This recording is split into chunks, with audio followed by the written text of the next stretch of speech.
Saludos oyentes de radio, gracias por escucharnos en la tarde-noche de este miércoles 9 de julio del año 2025.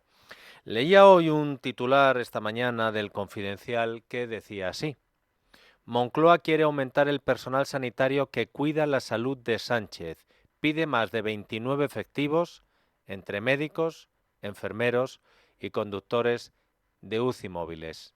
Con Mariano Rajoy eran 15, ahora son el doble. A este equipo sanitario que da atención al presidente Moncloa se le conoce, yo no lo sabía, pero se le conoce con el nombre de Sistema Operativo Sanitario. Las siglas supongo que serán SOS.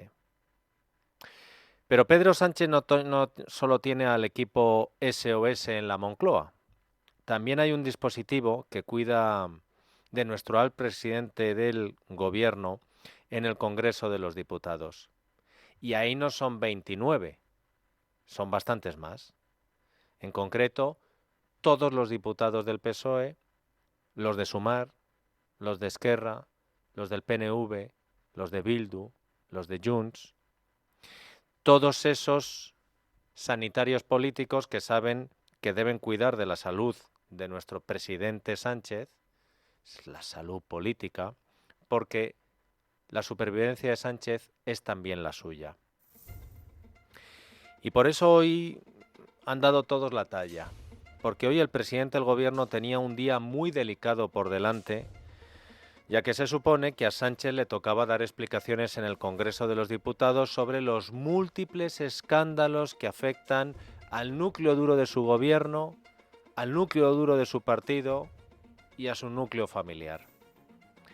Y decimos que se supone que tenía que dar explicaciones porque Sánchez ha eludido cualquier responsabilidad pese a que los líderes de la trama, José Luis Ábalos, Santos Cerdán, Paco Salazar, Koldo García, formaban el conocido clan del Peugeot. Y en ese clan del Peugeot, además de Ábalos, Cerdán, Salazar, Koldo García, el quinto que entraba en el coche era un tal Pedro Sánchez. Pero Pedro Sánchez ha querido convertir un problema suyo y de su familia y de su partido y de su gobierno en un problema de toda la sociedad española. Y al mismo tiempo él se ha presentado como la solución para librar a España del problema de la corrupción de Sánchez. Hoy el presidente ha presentado una batería de medidas, varias de ellas hay que decir que un poquito recicladas, en lo que ha venido a denominar como Plan Estatal de Lucha contra la Corrupción. Estamos a 2025 julio, empezó en junio del 18, podemos decir que 7 años después Sánchez presenta el Plan Estatal de Lucha contra la Corrupción motivado por los 7 años de legislatura de Sánchez. Entre las medidas que ha anunciado pues está la creación de otra agencia más, en este caso la Agencia de Integridad Pública Independiente. Tan independiente va a ser que al frente de la agencia independiente Sánchez va a colocar a otro más de los suyos, como sucede con el resto de agencias y organismos públicos. Sánchez ha dicho también que implantará sistemas anticorrupción a las empresas que quieran contratar con las administraciones públicas, que va a obligar a los partidos políticos a realizar auditorías externas, como la que él ha anunciado para el PSOE, o que se van a crear listas negras para impedir que las empresas condenadas por corrupción puedan seguir contratando con la administración. Esto en cuanto a la corrupción de los demás. Pero ¿y en cuanto a la suya? Pues de la suya Sánchez ha hablado más bien poco. Autocrítica ya les digo que ninguna. El único error, si se puede considerar un error que ha reconocido Sánchez, es el de haber confiado en José Luis Ábalos y sobre todo en Santos Cerdán. Pero ojo, que la culpa de que Sánchez confiara en un tipo como Santos Cerdán no es suya. La culpa es de los medios que publicamos tantas noticias sobre corrupción. En ese momento yo estaba convencido de que Santos Cerdán era una persona íntegra porque no existía ningún indicio delictivo o acusación formal contra él. Un año después, en noviembre de 2024, surgieron, como saben ustedes, en los medios de comunicación los primeros rumores acerca de la supuesta participación de Santos Cerdán en el llamado caso Koldo. Cuando los leí en la prensa, mi primera reacción evidentemente fue de incredulidad. Los rumores carecían de concreción, de fuentes fiables o pruebas, y se producían además en un contexto mediático de desinformación en la que nos empezábamos a acostumbrar a leer noticias falsas casi a diario. Él lo desmintió todo y me aseguró que eran acusaciones infundadas. Y yo, señorías, le creí. Le creí porque creía conocer la vida sencilla que él llevaba a Madrid, también en su pueblo de Navarra, y pese a que debo respetar, lógicamente, el principio de presunción de inocencia, para mí resulta evidente que me equivoqué. ¿Y cuáles eran esas noticias falsas que llevaron al equívoco a Pedro Sánchez? ¿Eran las noticias sobre Aldama? ¿Las noticias sobre Pardo de Vera? ¿Las noticias sobre su hermano? ¿Las noticias sobre su mujer? ¿Las noticias sobre el fiscal general del Estado? ¿Las noticias sobre Koldo?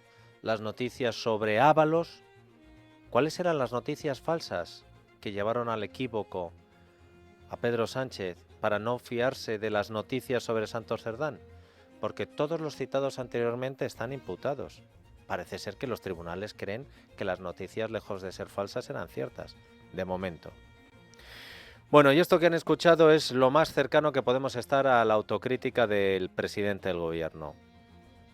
Sánchez dice que creyó a su secretario de organización por culpa de que los medios publicaban muchas noticias sobre corrupción, todas falsas, menos alguna, y porque Santos Cerdán llevaba una vida sencilla en Madrid y en su pueblo de Navarra. Una vida sencilla en un ático de lujo en una de las zonas más caras de Madrid, una vida sencilla con un chalet de 2 plantas con jardín en Milagro, reformado en la misma fecha en la que Aldama dice que le dio miles de euros, una vida sencilla pagando 21.000 euros solo por la universidad privada de su hija. Y es curioso porque el PSOE, cuando tiene que decir quiénes son los ricos para cobrarles impuestos, a poco que sea uno de clase media ya es rico. Pero resulta que los ricos de su partido les parece que son gente que vive de forma sencilla.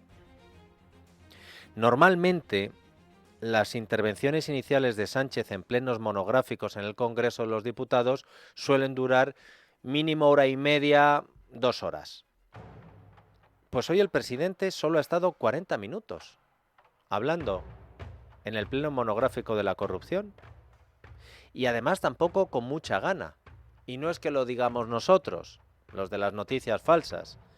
Es que el diario El País dice que a Sánchez se le ha notado, abro comillas, la bajona de ánimo y que ha activado el piloto automático hasta cuando ha leído sus 15 medidas contra la corrupción. La bajona de ánimo. Dice El País, en esta misma crónica, que algunos estaban pensando más en la playa que en otra cosa. Y hablando de playa,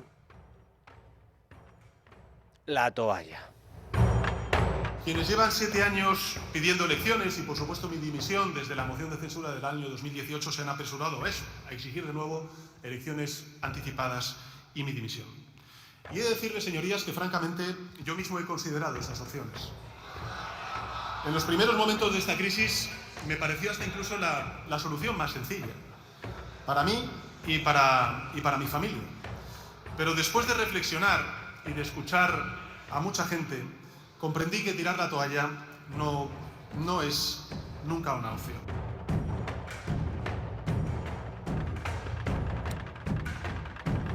Como cuando se tomó los 5 días de reflexión, hoy Sánchez le ha vuelto a decir a los españoles que se planteó dimitir. Otra vez. En este caso no al conocer que su mujer estaba imputada, sino cuando conoció el informe de la UCO sobre Santos Cerdán. Y esto lo ha dicho a los 3 minutos de comparecencia. 3 minutos y ya estaba mintiendo nuestro presidente. Porque o bien ha mentido hoy, cuando ha dicho que se planteó dimitir, o bien mintió el pasado 12 de junio, cuando le preguntaron si se le había pasado por la cabeza renunciar y plantear elecciones. No, él no pensaba ni en dimitir ni en convocar elecciones. Convocatoria electoral no va a haber hasta 2027, porque como he dicho antes, esto no va de mí, ni del Partido Socialista, va de un proyecto político que está haciendo cosas buenas por nuestro país. Se lo notamos también nosotros, como diría el país, la bajona de ánimo, ¿eh? Porque cuando pusimos este corte dijimos, oye, pues para decir que te vas a quedar hasta 2027, qué flojo, ¿no? Pues es que en realidad ahí se supone que se estaba planteando el largarse, pero que escuchó a mucha gente que le dijo, Sánchez, no te vayas, quédate. Escalaste la escarpada pared del acantilado. Alcanzaste cimas a las que ningún otro ser humano había llegado, mientras esperabas en el interminable control de seguridad. Tu imaginación es libre cuando escuchas. Descubre audiolibros de aventuras en Audible. Se requiere suscripción. Consulta los términos en audible.es. Navegaste más allá del horizonte, luchando contra krakens y surcando tormentas. Tu para golpeó la tapa de un cofre perdido hace siglos, mientras preparabas una lasaña. Tu imaginación es libre cuando escuchas. Descubre audiolibros de aventuras en Audible. Se requiere suscripción. Consulta los términos en audible.es. Y por eso no tiró la toalla. En boxeo, el que tira la toalla no es el púgil, porque el púgil está en el ring recibiendo una paliza y no tiene toalla, tiene guantes. La toalla en todo caso la tira el equipo, que es el que desde la esquina ve cómo a su boxeador le está cayendo una lluvia de joyas y como saben que el combate está perdido y que su boxeador está groggy y que no hay nada que hacer, tiran la toalla al ring para que el árbitro pare definitivamente la pelea y evite más golpes al muchacho o a la muchacha que puedan dañar la salud aún más de lo que se la está dañando ese combate.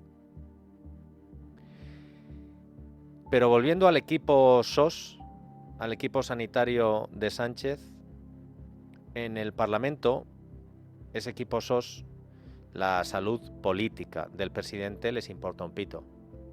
A ellos les da igual que Sánchez esté groggy y que Feijóo le esté pegando una tunda de mamporros. En cuanto han escuchado al presidente decir que se llegó a plantear dejarlo, haya salido Yolanda Díaz, la doctora Díaz y el enfermero Rufián a decir que, oye, que tampoco era para tanto, ¿eh?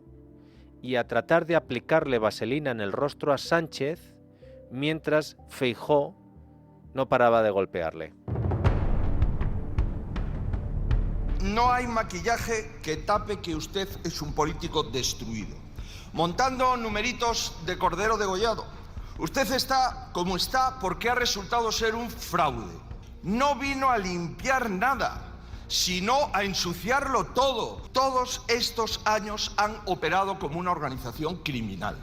Llevaban menos de un mes en la Moncloa y ya se pusieron manos a la obra. Perdón, manos a las obras. Es increíble. No hizo falta ni corromperles.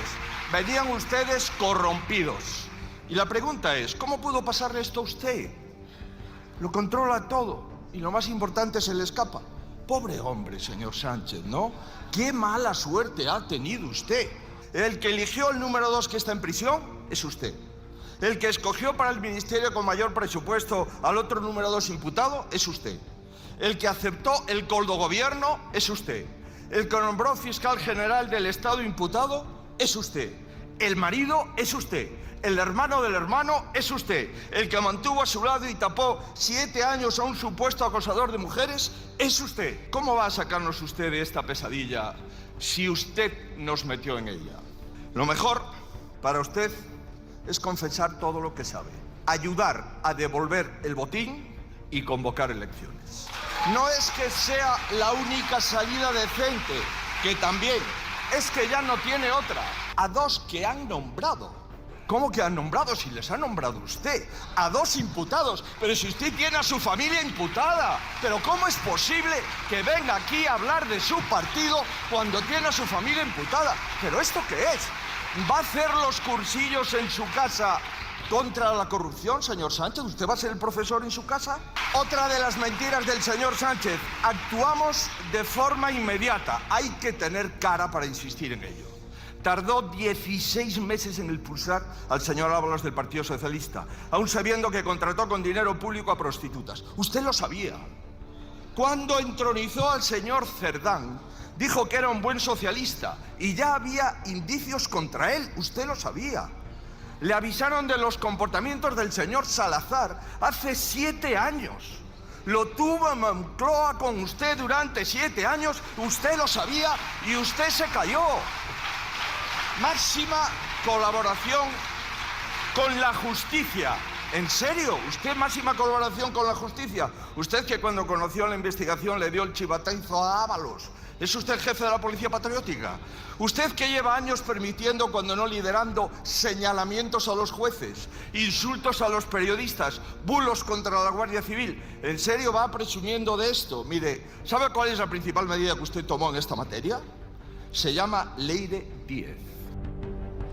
Después de escuchar a un Pedro Sánchez desganado y con bajona de ánimo en su primera intervención y a un Alberto Núñez Feijóo crecido, machacando al presidente, y después de que, viendo las dos primeras intervenciones entre el presidente del gobierno y el líder de la oposición, algunos quisieran reducir el debate a o Sánchez o Feijóo, los siguientes en subir a la tribuna tenían que decidir si sumarse a la paliza que estaba recibiendo el presidente del gobierno, a riesgo de mandarlo a la lona, o...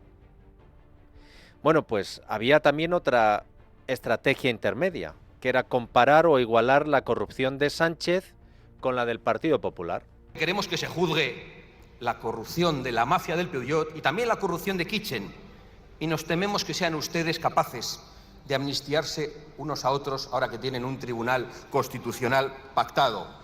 Gürtel, Eres, Kitchen, Koldo. Reconozco que me ha sorprendido que compartan hasta los métodos, porque a casa de Bárcenas, miembros del anterior gobierno mandaron a un tipo disfrazado de cura a punta de pistola para secuestrar a la familia y para borrar pruebas. Y el otro día resulta que entran también en la casa de la madre de Koldo y otros lo revuelven todo. ¿Y sabe lo grave, señor Feijóo? ¿Sabe lo grave, señor Feijóo? Que usted ha subido a esta tribuna y hoy no ha pedido perdón. Ni siquiera han pedido perdón por lo que ha hecho en nuestro país. No han pedido perdón. ¿Ustedes no creen que la gente sabe que Ayuso benefició a su entorno más próximo con mordidas durante la pandemia? ¿Ustedes no saben, ustedes no creen que la gente sabe que Rajoy es el M. Rajoy de la Gürtel y que su ministro de Interior destruyó y creó pruebas contra según qué partidos? El problema para Pedro Sánchez es que el de hoy era un combate a 12 asaltos y ahí hay tiempo para atacar al PP y también para soltarle ganchos al PSOE como el que le lanzaba Abascal. La verdadera corrupción del señor Sánchez empezó mucho antes. Comenzó alterando sus propias elecciones internas en el Partido Socialista. Lo ha leído toda España. El señor que se sentaba allí, ese que robaba y ahorraba, le dijo al otro cómplice de Sánchez: mete 2 votos en la urna. Y después de que todos conozcamos eso, se va a subir aquí de nuevo a hablar de democracia. No me extraña que esa cara necesite tanto maquillaje porque es de cemento. Ha sido llamativo que después de que Abascal hablara del pucherazo en las primarias de Sánchez, que afectó a un candidato llamado Pachi López, luego Pachi López, ese corte se lo voy a ahorrar, Pachi López haya salido para decir que Sánchez le arrasó en las primarias y que ganó limpiamente. Al contrario que Abascal, Yolanda Díaz no ha hecho lo que Abascal, que era atacar a Sánchez y criticar al PP. Yolanda Díaz no. Yolanda Díaz hoy se ha convertido en la mejor auxiliar de Pedro Sánchez. La vicepresidenta, que se decía, uy, lo que puede hacer la vicepresidenta, pues ella ha preferido no sentarse en la bancada del gobierno junto a María Jesús Montero. Se ha subido a los escaños de Sumar, pero cuando le ha tocado el turno de bajar a la tribuna para hacer de portavoz de su partido, se ha esforzado en, sobre todo, decir esto. Sé que usted es honrado, pero la ciudadanía progresista está angustiada. Está angustiada por la corrupción y está angustiada porque no quieren que gobiernen las derechas en España. Y como está angustiada, Yolanda Díaz hoy ha dejado claro que no va a abandonar el gobierno de Sánchez, pase lo que pase. Los socios de gobierno no van a dejar morir políticamente a Sánchez, es decir, Sumar. Los socios de investidura han dicho algo parecido, aunque con diferentes estilos, lo van a ver. Todo era mucha amenaza, mucho rasgarse las vestiduras, pero a la hora de la verdad no dejan caer a Pedro Sánchez. Escuchen a Rufián, a Nogueras de Junts, a Baquero, del PNV, y a Valido, de Coalición Canaria.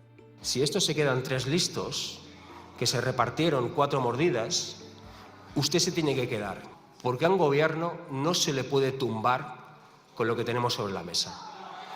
Pero si esto escala, si al final nos hace escoger entre los corruptos profesionales o los corruptos cutres, nosotros le vamos a pedir, de hecho nosotros le vamos a obligar, que la gente decida. No som aquí per sostenir aquesta farsa. Està vostè en pròrroga y la prórroga no dura toda la legislatura. No ponga sobre nuestras espaldas la responsabilidad de atajar su crisis. Nuestra confianza va camino de la UCI. Señor presidente, está a tiempo, pero el reloj corre.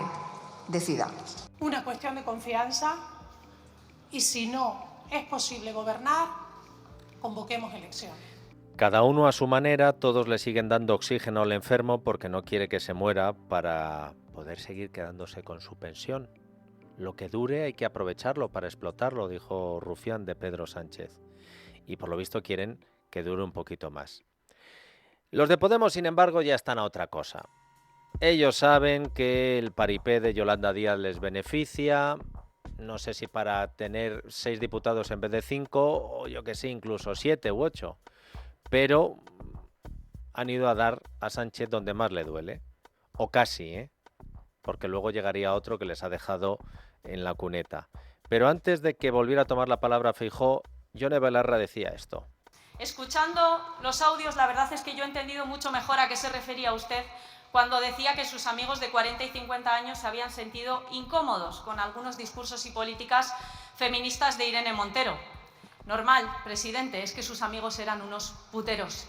Las fotografías de esas primarias en las que usted recorre España en un coche de la mano de Koldo, de Ábalos, de Cerdán, le van a perseguir toda la vida. Le van a perseguir toda la vida. Menudo Dream Team de la regeneración democrática y del feminismo. La prueba de que Belarra le estaba haciendo pupita a Sánchez es que el presidente del Congreso, en ese momento, porque no estaba Armengol, el socialista Alfonso Rodríguez Gómez de Celis, ha retirado la palabra a la secretaria general de Podemos sin darle más tiempo de gracia, como por ejemplo había hecho con mucha generosidad con Yolanda Díaz. A la ultraderecha la trae... Belarra, debe finalizar, por favor. Perdone, pero, presidente, pero deberían ustedes fijar criterio porque se ha permitido hablar mucho más al resto de portavoces. Y desde luego me parece que revela que hasta qué punto lo que dice Podemos en esta Cámara es lo que más molesta. Muchas gracias. Lo que más molesta hasta que llegó Feijóo, pero antes de Feijóo, como acaban de escuchar a Belarra y lo tienen vivo en el oído, eso de Sánchez y tus amigos puteros, quiero que escuchen cómo le respondía el presidente. Yo solamente le digo a la señora Belarra que si tanto daño le causa como nos causa a nosotros los audios que han hablado de las mujeres y el consumo de explotación sexual, lo que digo es que apoyen la ley de abolición de la prostitución que traerá el Grupo Parlamentario Socialista más pronto que tarde. Pues yo no he escuchado al presidente decir mis amigos no son unos puteros. Le ha dicho hay que prohibir la prostitución para evitar que mis amigos la consuman. Bueno, de los 50 minutos que ha durado la segunda intervención de Sánchez, esto que acaban de escuchar ya era de la segunda intervención de Sánchez. Bien, pues ha durado 50 minutos. El presidente ha dedicado 30, más de la mitad, a atacar a Feijóo y al Partido Popular, y eso que era un pleno monográfico para hablar de la corrupción del PSOE y de las medidas que iba a tomar. En la primera parte Sánchez estaba desganado y por eso no ha recurrido al y tú más, estaba en parte beata, pero en la segunda parte lo había dejado todo para la segunda parte. Este gobierno y los gobiernos que he tenido el honor de presidir, junto con el de José Luis Rodríguez Zapatero, han sido los gobiernos más limpios de la historia de la democracia. Y no lo digo yo, lo dicen los datos. La realidad, señorías, es que el Tribunal Supremo, a día de hoy, cifra en 5 millones de euros sustraído por Cerdán, Ábalos y Koldo toda esta trama. 5 millones de euros. A día de hoy. No, es lo que estoy subrayando. ¿Recuerda cuánto dinero se llevaron los de la Gürtel según la sentencia en firme? 123 millones de euros. La triste verdad es que usted lleva 25 años conviviendo, consintiendo y auspiciando las corruptelas del partido, que es el más condenado por casos de corrupción de la historia democrática en nuestro país. La señora Ayuso no podía saber que el ático en el que vive está a nombre de un testaferro, o que usted no podía saber que el tipo con el que veraneaba e iba a paraísos fiscales y salía a navegar los fines de semana, pues no era sino un narcotraficante, precisamente el narcotraficante más famoso de Galicia. Todos los que estamos aquí, señor Feijóo, de todos los que estamos aquí, el único que ha mantenido una relación estrecha con un delincuente condenado es usted. Quédense con esto, por favor, porque ya sé que no es novedad. Escalaste la escarpada pared del acantilado. Alcanzaste cimas a las que ningún otro ser humano había llegado, mientras esperabas en el interminable control de seguridad. Tu imaginación es libre cuando escuchas. Descubre audiolibros de aventuras en Audible. Se requiere suscripción. Consulta los términos en audible.es. Pero aún así les digo, quédense con que el presidente del gobierno ha hablado desde la tribuna de la familia de Ayuso, ha vuelto a acusar a Ayuso de corrupción y ha vuelto a atacar a Núñez Feijóo por la, entre comillas, profesión del tipo con el que se hizo la foto. De los negocios del tipo con el que se hizo una foto hace 30 o 40 años. Y digo que se queden con esto porque es normal, habitual, que en los plenos Sánchez dedique más de la mitad de su tiempo a atacar a Feijóo y al PP. Aunque sea un pleno monográfico para hablar de la corrupción del PSOE. Lo que no se esperaba el presidente del gobierno, y por eso se le ha quedado la cara desencajada, es que el líder del PP reaccionara así. Hoy, como de costumbre, ha pasado usted, señor Sánchez, 30 minutos hablando del PP y de mí. Si tiene usted voluntad de volver a ser el líder de la oposición, ¿por qué no convoca elecciones? Por cierto, ha dicho que solamente he dedicado 30 segundos a hacer propuestas. No, voy a dedicar 3 segundos.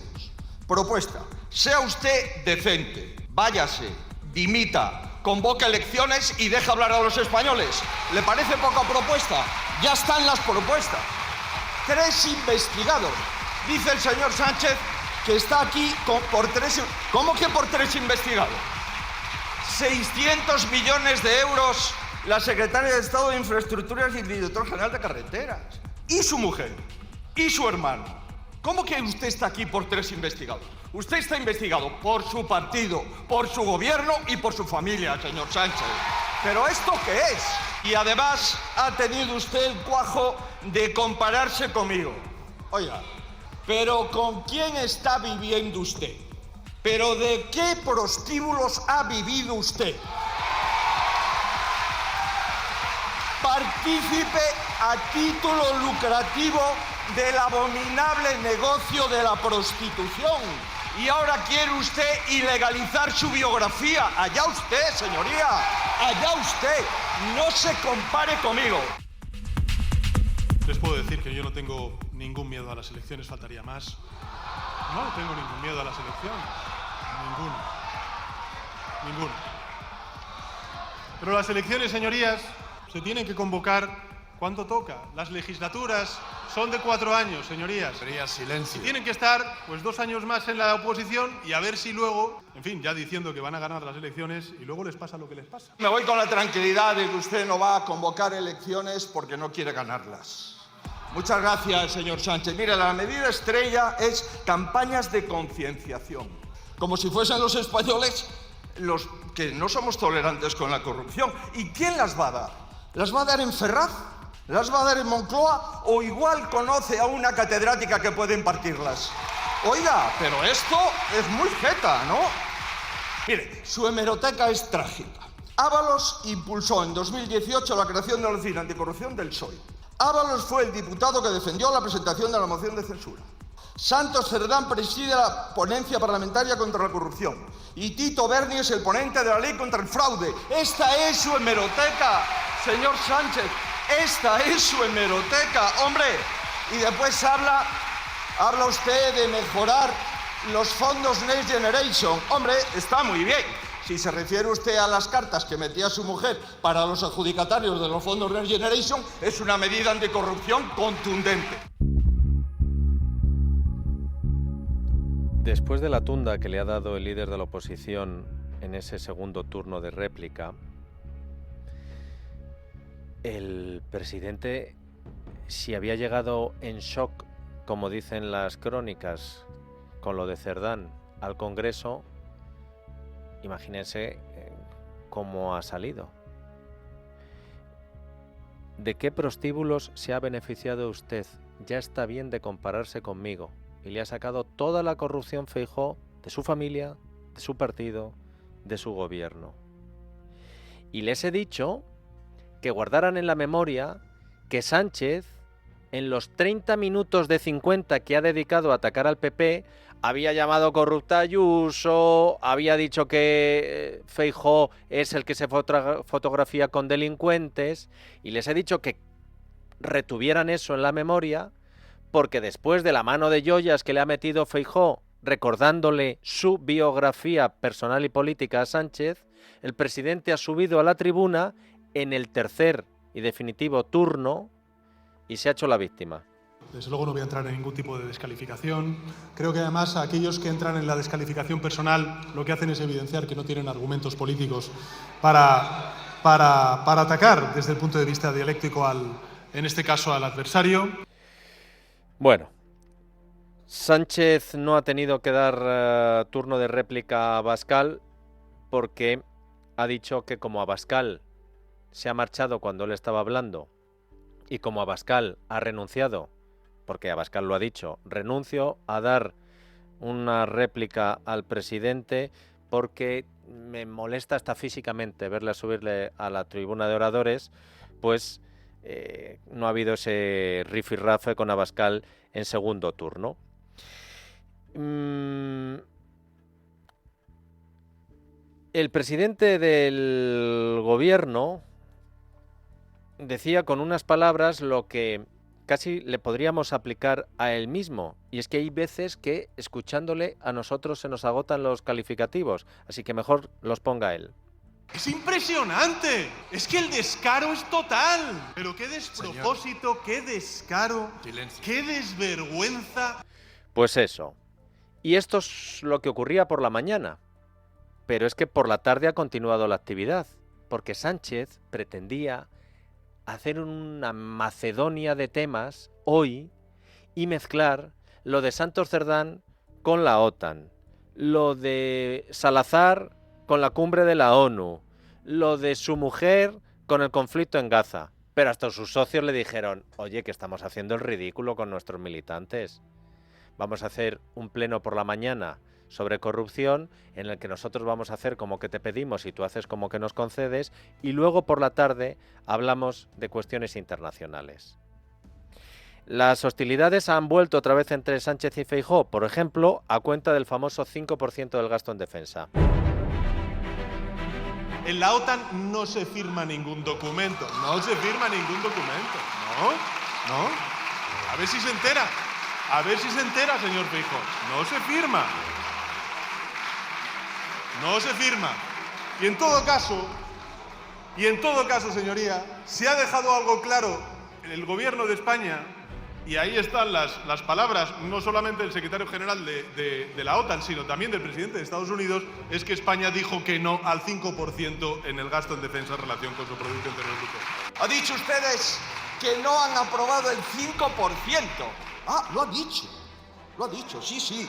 La señora Meloni miente. El señor Rutte miente. Los 31 primer ministros europeos mienten. La nota de prensa de la OTAN miente. Hasta el primer ministro belga se lo tomó a cachondeo y le dijo que usted era un genio, que podía con el 2% conseguir lo que los demás necesitaban el 5%. Por favor, deje de hacer el ridículo, señor Sánchez. No nos engañe. nos ha quedado clara la posición del Partido Popular y del señor Feijóo si hubiera estado en mi lugar en la cumbre de La Haya.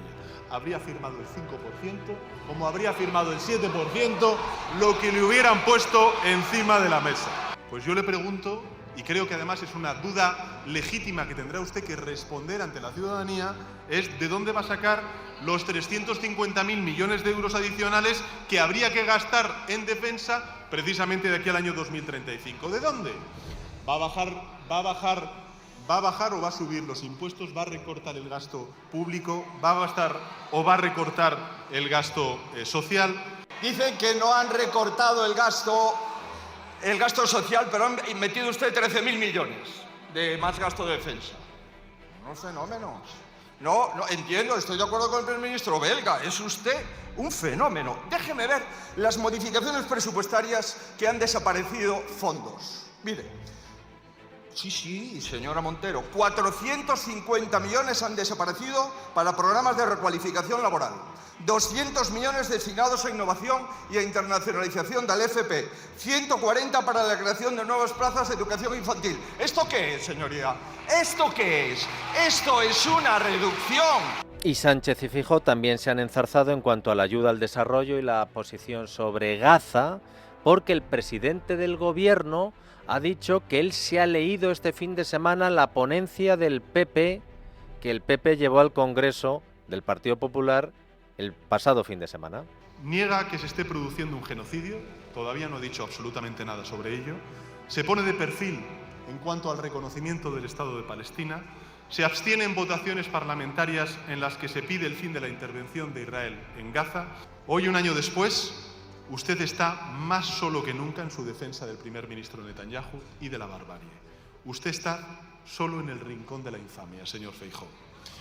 Y como no hay dos sin tres, llegamos a la cuestión de la ayuda al desarrollo. Y por eso usted dice en su nueva ponencia que si fuese presidente del gobierno, reduciría esa partida también en España. Así lo dice, reducir, sin eufemismo alguno. Bueno, yo ya sé que para algunos diputados y diputadas del Partido Popular esto que les estoy contando les suena de nuevas porque no han leído la ponencia del Partido Popular, pero yo sí la he leído este fin de semana. ¿Qué le vamos a hacer? A estos pasatiempos me dedico. No, y pues se habla de la ponencia del PP. Oiga, yo comprendo que usted en el Comité Federal aquella mañana estaba usted muy ocupado. Estaba usted poniendo o intentando poner, parece ser un machista del número 2 del partido, pero claro, si usted no se la lee, dice que tiene 40 folios la ponencia. No, tiene 52. Y habla usted de Palestina y de Israel, que no tenemos posición. Mire, déjeme que le lea. Le leo el párrafo de la página 51, como usted leyó 40. El derecho internacional humanitario debe respetarse escrupulosamente. La solución de dos estados puede ser la vía para garantizar una paz duradera entre Israel y Palestina. Y le leo sobre la cooperación al desarrollo. Ha dicho que hemos puesto en la ponencia que hay que disminuir el gasto del desarrollo. Literal, frase, es necesario auditar y redirigir estos gastos para que cada euro contribuya al bienestar y al desarrollo. Ha mentido usted en las dos. Y del resto, lo más reseñable es que, como durante el pleno de la corrupción por la mañana, Abascal ha renunciado a su turno de réplica con el presidente porque el líder de Vox ha dicho que siente una incomodidad casi física cuando le ve subir a la tribuna y que luego además Sánchez nunca responde a lo que le plantea ni a sus preguntas y dice lo que le da la gana.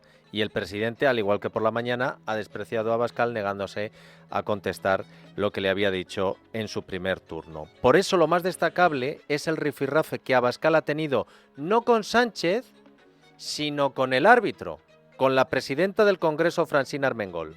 Y concluyo, señorías, agradeciendo a la presidenta que me haya dejado llegar al final de mi intervención, pero diciéndole que como se dedica a retirar las palabras que yo pronuncio en esta tribuna, me gustaría saber si también va a borrar las siguientes, porque la señora Armengol, que preside este Congreso, ha mentido a este Congreso diciendo que no conocía a Víctor de Aldama, y todos hemos leído los mensajes que ella se enviaba con Víctor de Aldama. Lo dicho, la señora Armengol ha mentido a este Congreso y la señora Armengol debería dimitir de forma inmediata. Y ahora, si quiere, que también borre estas palabras. Señora Abascal, es muy cobarde, retrata mucho a la persona que se dirige a la única persona que no puede defenderse en este pleno, que es la que ocupa la presidencia del Congreso de los Diputados.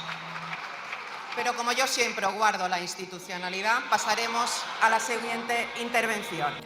Hombre, siempre, pero es que ni siquiera hoy, porque si usted no podía defenderse, ¿cómo es que ha llamado cobarde a Abascal?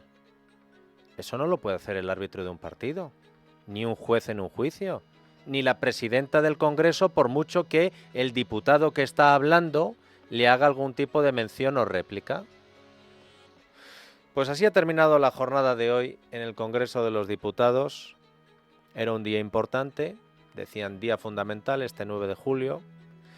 Sánchez no ha entrado más fuerte que ha salido. Y tampoco diré que ha salido más débil. O sí, no lo sé. Lo que sí sé es que donde ha vuelto Sánchez es a la UCI de Moncloa, a festejar que sigue vivo políticamente y con la esperanza de que pase rápido el mes de julio para que nada ni nadie le vuelva a molestar antes de que llegue agosto y él pueda tirar la toalla, pero esta vez en la piscina del Palacio de la Mareta. La noche de Dieter, con Dieter Brandau, en Es Radio.